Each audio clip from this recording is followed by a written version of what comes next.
Graham is a special community. Discover Graham with Dorman is a video series designed to tell the stories of the people who make Graham and Young County so special. Dorman Holub moved here with his wife, Zan, and spent countless hours getting to know the people of Graham and Young County and telling their stories. Dorman retired from preaching in 2021 and has been declared the official Young County historian. He continues to dedicate much of his life to learning the history of and sharing the stories of the people in Graham and Young County. The first episode of Discover Graham with Dorman features lifelong resident Sammye Knox. Mrs. Knox is now 93 and has a powerful story full of breaking glass ceilings, overcoming obstacles, and paving the way for other aspiring leaders. Mrs. Knox became the first female bank president when she accepted the position at Graham Savings and Loan. She was recognized in the North Texas Women's Hall of Fame in 1988 and served the community in numerous ways, including Meals on Wheels, as a charter member of the Graham Hospital Auxiliary, the First United Methodist Church, and many more. Sammye also dedicated her life to being a devoted wife, mother, and grandmother, and has paved the way for many aspiring leaders throughout Young County and the state of Texas. Thank you for watching Integrity, Leadership, and Determination, the story of Sammye Knox. For more information on Discover Graham with Dorman, please visit the Chamber of Commerce website, Facebook page, or YouTube channel. Thanks for watching. I am Sammye Knox, and I went to work for Graham Savings in 1958. I actually was employed to type ledger sheets and books for Graham Savings' first computer system. And it was an old Burroughs machine that required it to have the ledger sheets and the books. Graham Savings was organized in 1934. As said, I went to work for them in 1958 as I was going to type. And then their clerk left, and in 1959, and they asked me to start work as a clerk.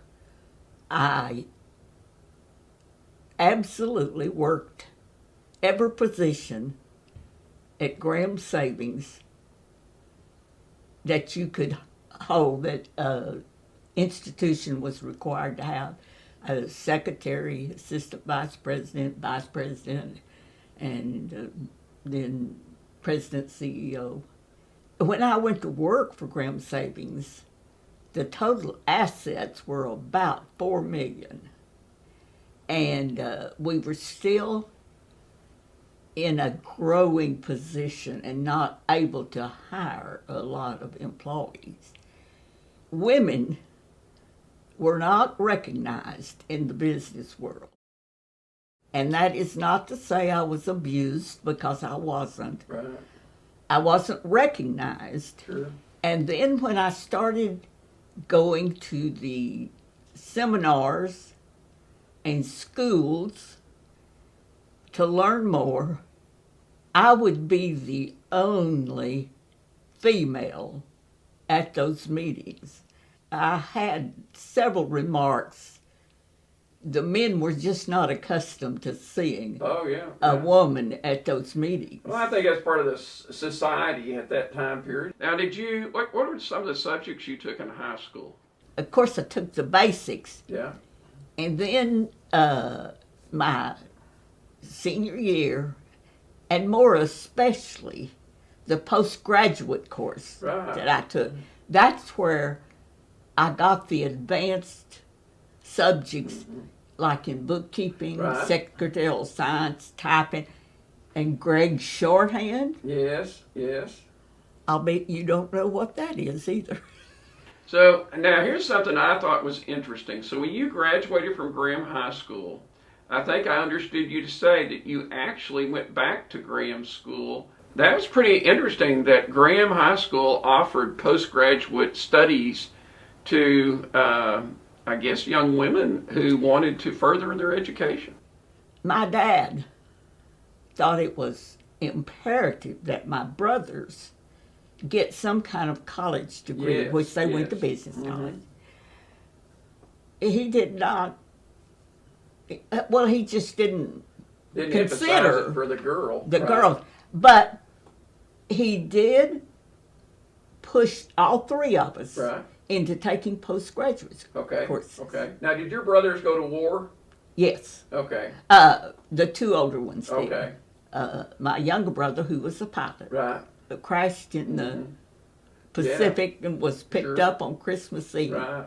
The English captain from the ship that picked him up telegraphed my father that when he heard the singing, he knew it was an American, because no one else would be crazy enough to be in a life raft in the middle of the Pacific singing Christmas carols. With a Texas twang, of course. Well, I'm sure that was So when you do you think when you graduated from high school, do you think when you're a girl, you graduate from high school, you get married, you have children, and you're a stay-at-home mom, and do you think that was kind of the thinking in the 40s? it more especially the country, well, what we call the city girls. Right, right.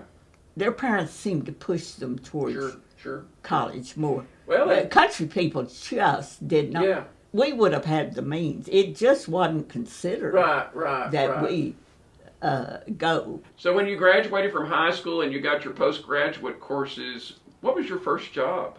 For a telephone company, the dean of students, Mrs. Howe, Oh, yes. was not real happy with me working there. And she really kind of pushed me towards trying to find something like Graham Savings. Yeah. As I went to work for Graham Savings, and as I said, I worked all the positions. One of the first jobs I had, do you remember the year that the crickets were so bad? Yeah. I had to sweep those crickets Ah. out before we opened up every morning.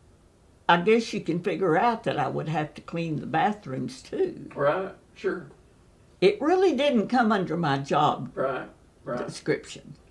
You know, I don't resent anything that I did at Graham Savings because it gave me such an opportunity Oh, yeah. to advance. And then when Glenn became president, he gave me so many opportunities.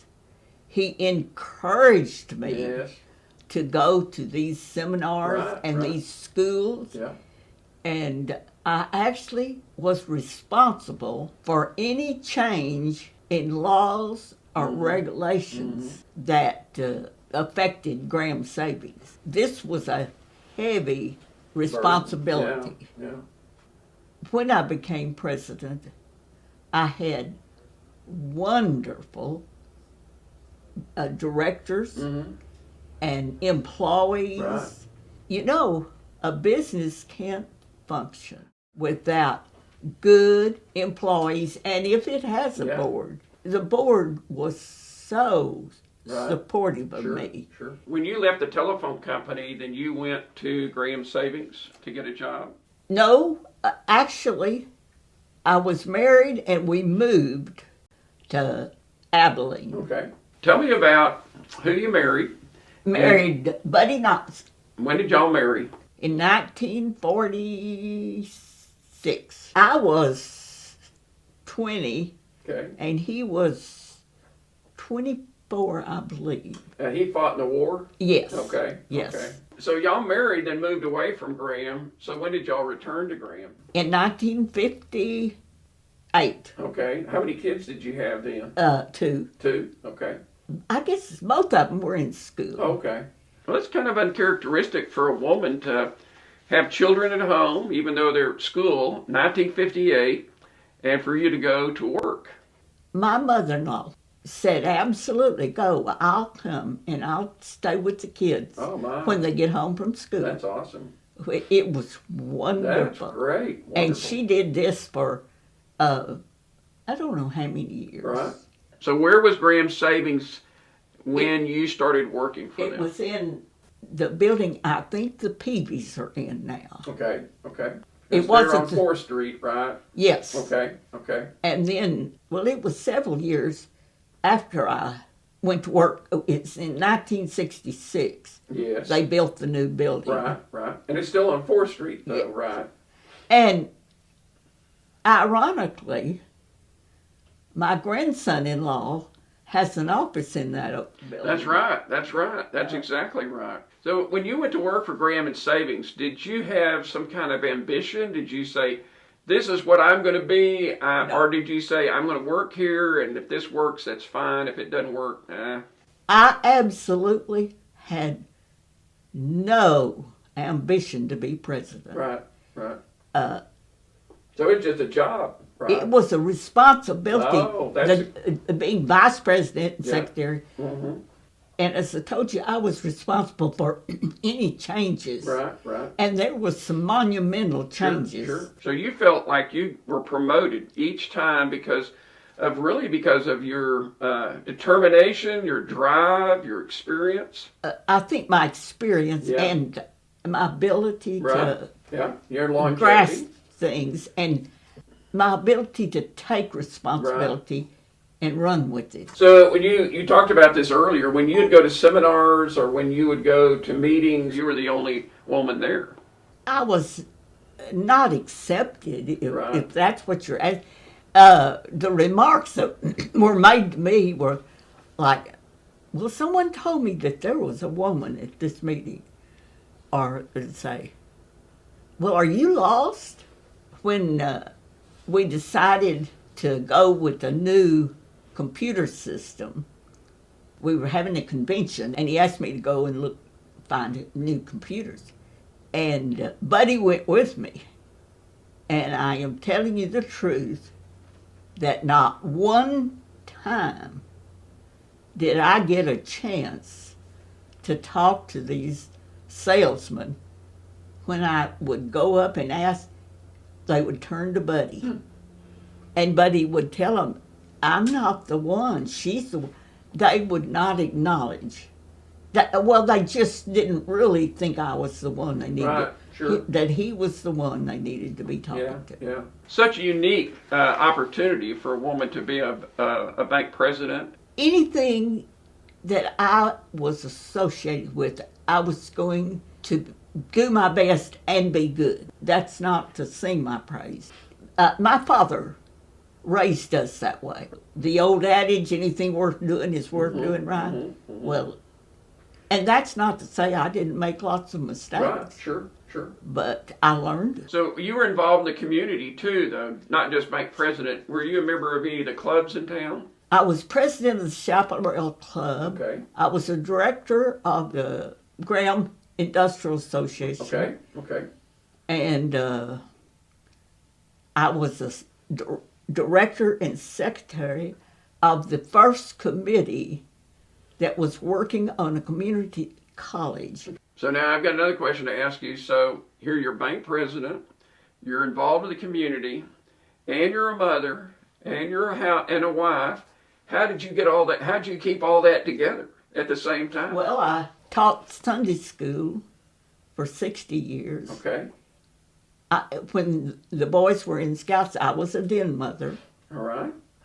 And I had the backing of Buddy, very helpful. What do you think motivates you each day? I think my children. Okay. And I love my town. Right. I sound like I work for the Chamber of Commerce. By the way, I was a director of the Chamber of Commerce. Good. Do you have any advice for young women who want to excel in the business world, or maybe even want to excel in education? Or what I believe and what helped me is it doesn't matter how the job is so many, like sweeping crickets. Sure. But you do a good job. Yeah. And you work hard at it. Right. And you don't ask for a lot of relaxing of rules or regulations. You simply, if it's worth doing at all, it's worth doing a good job. And that's Right. what I believe. And take advantage Yeah. of every educational thing you can do to help you. take advantage of every school, every seminar that will help you advance. So can you give advice to our young women about how to be a person who perseveres? You know, you just didn't know You if you were push going to make through it or the not. bad times. Push through. Can you explain to young women who might be watching our video, what kind of work ethic does it take to succeed? It takes a very dedicated, that when you come in the front door, you check all of your problems and go in and give a committed 8 hours of hard work. I really don't know of any job that wouldn't fit. It not just the savings and loan. And then when you walk out, when the day's over, you pick them up again. Yeah. And hopefully solve them when you get Right. home. And you need to be dedicated to your children Sure. and your husband. Right.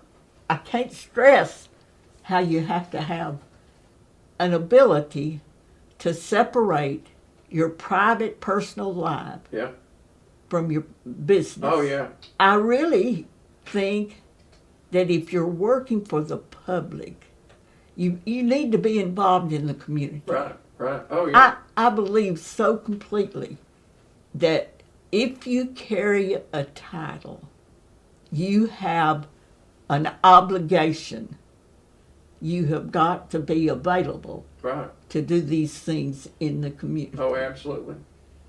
I made time for my children Sure. and my husband. Let me ask you one more question, Sammye, and we'll come to a close. If you had one piece of advice, Are you allowed to say, love the Lord, be active in your church, be committed to your family? Whatever job you undertake, give it 100% while you're on that job. well, I think the only thing I can think to say is amen. And honestly, I really believe it. I love Graham. yes, I love the community. I hate that that I cannot take part in Right. the active things. sure, yeah.